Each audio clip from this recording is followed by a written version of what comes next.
Hello bachcho, let's see this question, and the question says a laser producing a monochromatic light of different wavelength is used to eject electron from the sheet of gold having the threshold frequency 6.15 into 10 raised to the power 14 second inverse.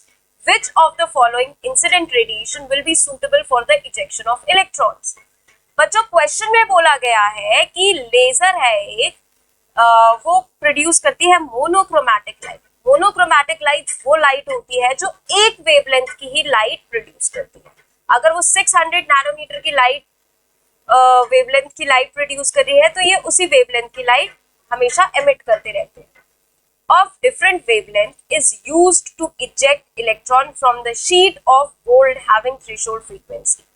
तो ये जो monochromatic light है ये use होती है electrons को exact करने में एक गोल्ड की शीट से, जहां पर इस गोल्ड शीट की जो मिनिमम थ्रेशोल्ड फ्रीक्वेंसी, जो मिनिमम फ्रीक्वेंसी रिक्वायर्ड है इलेक्ट्रॉन को इवॉल्व करने में, वो है इतनी।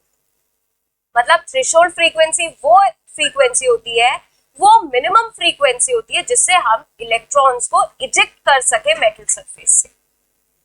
तो पूछा है which of the following incident radiation will be suitable for ejection of electron. इनमें से कौन सी कंडीशन जो है वो सूटेबल है, कौन सी इंसिडेंट रेडिएशन सूटेबल है इलेक्ट्रॉन्स को इजेक्ट करने में। तो बच्चों ये बात ध्यान रखने वाली है कि अगर एक इलेक्ट्रॉन को इजेक्ट कराने के लिए एक फोटोन की ही रिक्वायरमेंट होगी, ठीक है। अगर एक यहाँ पे जैसे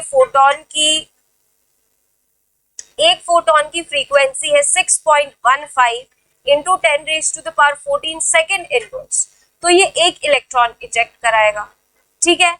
और ऐसे ही मतलब कि ये नंबर ऑफ मोल्स पे डिपेंड नहीं करेगा, ये फोटॉन्स पे डिपेंड करेगा, ठीक है, कि कितने फोटॉन्स है, मोल्स पे नहीं, नंबर ऑफ फोटॉन पे। जैसे वन फोटॉन इजेक्ट कराएगा 5.16 into 10 raise to the power 15 second inverse. तो ऑप्शन सी हमारा करेक्ट ऑप्शन है, तो हम ऑप्शन सी को as a correct answer report करते हैं। I hope all of you understand very well. Thank you and best of luck.